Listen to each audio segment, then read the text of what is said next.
This week, though, we're talking through some All-Star Weekend details because as of the recording of this podcast on Wednesday, they just released what the All-Star Weekend is going to look like. It's a bummer.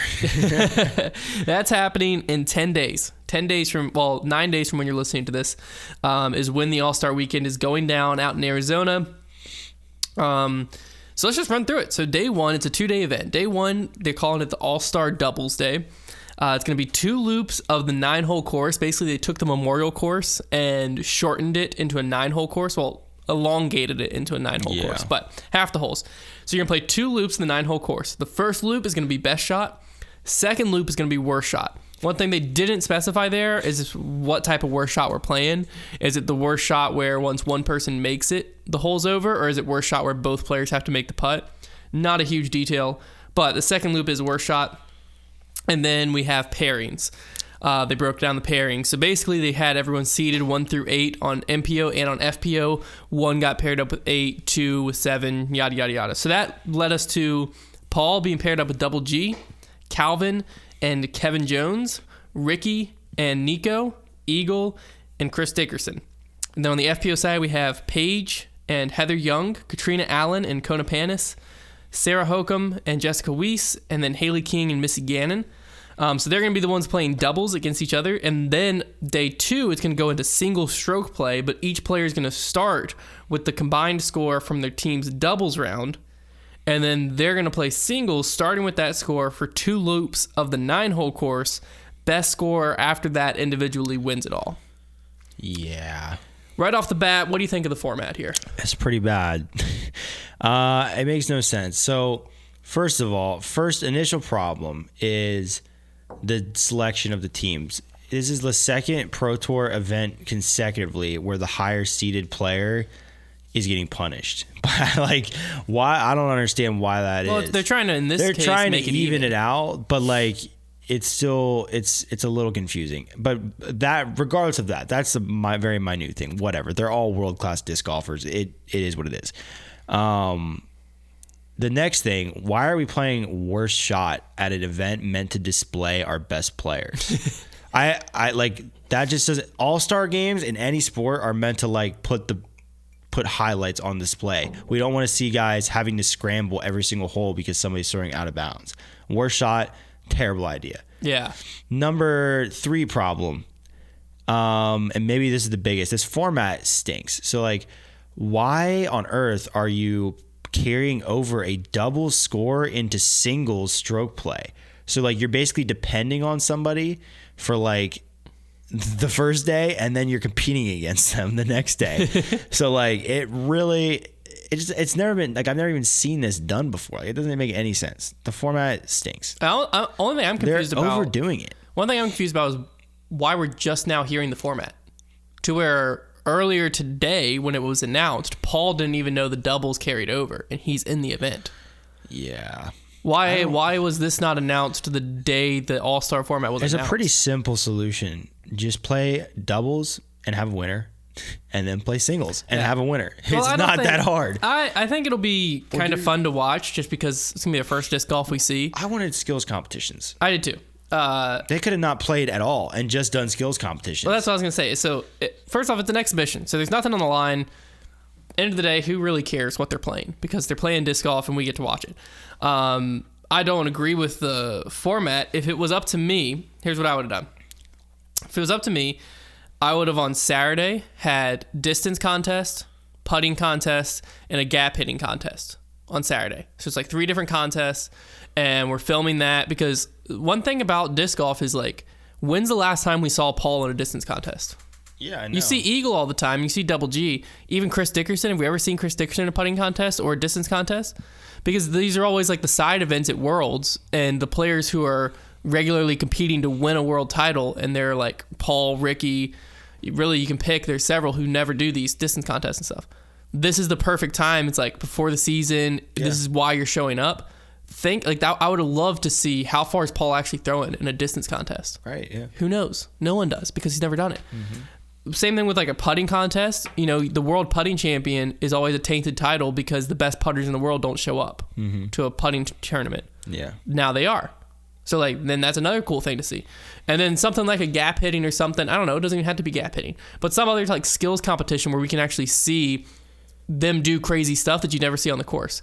Like maybe it's like a thing where it's an obstacle course, you're throwing the disc through and it gets harder the farther it goes. So by the end, you're running against the clock and someone makes it all the way and they have to hit a 2-foot window for 150 feet. And like one of them does it. Like that's mind-boggling. Like you're never going to see it on the course, so we're never going to get to see it. It's a sideshow thing, so we never should see it on the course. But in an all-star format, it's just like the basketball game where you have the actual like skills passing, like the point guard competition. I forget what that one's called. Might literally be called the skills competition, where they have to pass, I know what dribble, you're talking about. Like all that stuff. It just shows how good these players actually are. Right. Yeah, there's a big missed opportunity. And then what I would have done, so that would have been Saturday, and then Sunday I would have just put them all into a match play bracket, which is something else, again, we never get to see. Yeah. And just have them play match play. It seems shockingly underplanned for something that has existed, like been known about for quite some time. And like That's what I'm saying. Why are we just now hearing all these details? You were able to get all the players you wanted there. You're not giving them any money. Well, there's nothing on the line that we know of. It's not like they're advertising $50,000. Right. So like they'd probably be down to do just about anything. So like, why not a skill? Like the skills competitions would have been great. Yeah, and it's such a great opportunity, and they just blew it by giving us a format that stinks. Yeah, I mean, it might at least create close golf. A lot of people are going to watch it because it's the first time you can see disc golf. Yeah, I'm not denying people aren't going to watch it. But I'm going to watch it, but like, I'm just But disappointed in the missed opportunity more so. And we've been hearing behind the scenes for as long as I can remember, it was going to be match play. Mm-hmm. Like from the second it got brought up, it was like I thought it was a known thing that it was gonna be match play, and now match play is not even in it at all. People were literally like, I heard people calling it the match play all-star event. Literally, Paige Pierce posted a video, uploaded it yesterday, I'm pretty sure, where in the description of the YouTube video she called it a match play event. Yeah, that's what I'm saying. So what are we doing? Like, how did the players not even know what they're coming out to play? Yeah, players don't seem to know much a lot of times. Yeah, but what's going on? But is that because the Pro Tour in this scenario didn't know much? Yeah, or is that just I don't know. Maybe they knew if they published it, the players wouldn't come, and now they're all committed, so they have to come. The format. I mean, they put in enough work to move some baskets around and design a different layout, but like that could have just been a local guy. Yeah, it seems like they had something else in mind, and it got like somehow thrown off the rails. Because there's no way this is what they were dreaming up for their all-star event. It was just like basic golf. How is it any harder to put on how is it harder to do match play or something than playing doubles and singles? Match play, it's not harder, but I'm saying if you're doing a full-blown skills competition, there's planning involved in that. You need distance, you need a big enough field. If you're doing like some gap hitting stuff, you might need to make some targets. Surely there's a little more that you're going to Arizona. Surely there's wide open places. I'm just telling you that the logistics are they're a little harder, difficult. But I mean, you announced this back in October and November. I agree, which is why I think that they probably had different plans that got thrown off the rails somehow. Because there's no way they just like announced this All-Star game and like all they could come up with was let's play doubles and then singles and worst shot doubles at that. Yeah, worst shot. And let's put them on a 9-hole course and play it twice. It just does not sound great. No, it just all of it just. I mean, it's confusing. It's very confusing. It's also like it's literally like this is exactly what it's like. The freaking NBA All-Star game when they made like you win a quarter, the points don't matter, but in the fourth quarter the points all of a sudden matter again. Here's the thing about All-Star events in other sports and what makes them cool. This is why people like All-Star events in other sports. Number one, because the skills competitions. People show up for the dunk competition, or in baseball, the home run derby, or in hockey, they do a slap shot, who can hit the hardest slap shot and stuff like that. Okay, and then number two, in those all-star events, you got guys playing on teams with guys they normally wouldn't play on teams with. Those are the two appeals to an all-star event. So disc golf can't do the team thing because they're already like they never play. There's nothing special about us seeing all these players in one spot because they always are. Yeah. Nothing special about that. So they're trying. I feel like they're trying to swing it that way. And it's like we see that every weekend when they play. Yeah. The only thing they could have done in every double event, right. It's not like Discraft players only play with Discraft. Yeah. The only thing they could have done to like get that all-star like feel is the skills competitions, and they are not doing any of them. Yeah. So like Even the speed gun would have been a cool thing to bring in. Yeah, speed gun, putting, those two alone, so easy. Putting, speed gun, and distance, there's 3 things right there that would have taken 0 planning. Yeah. Like, I just don't get it. Maybe even like a ace challenge where you have like a 200-foot hole and you give them like 10 shots. Like something. I don't know. And plus, then I feel like if there's skills competition, you could have like made this a bigger thing than just 16 players, because then you could have. I know people. Yeah, like the distance contest. Congratulations! I know Simon's elbow he couldn't be, but he was the first one that came to my mind. Like, congrats, Simon, on being selected to throw in the distance. The showcase. guys that get picked for 3-point or dunk contests in the NBA aren't necessarily all-stars. Yeah, exactly. But you're there and you get to compete for a Pro Tour distance contest. Yeah. I mean, they had to have, when it got announced on OT World, it said skills competition in it.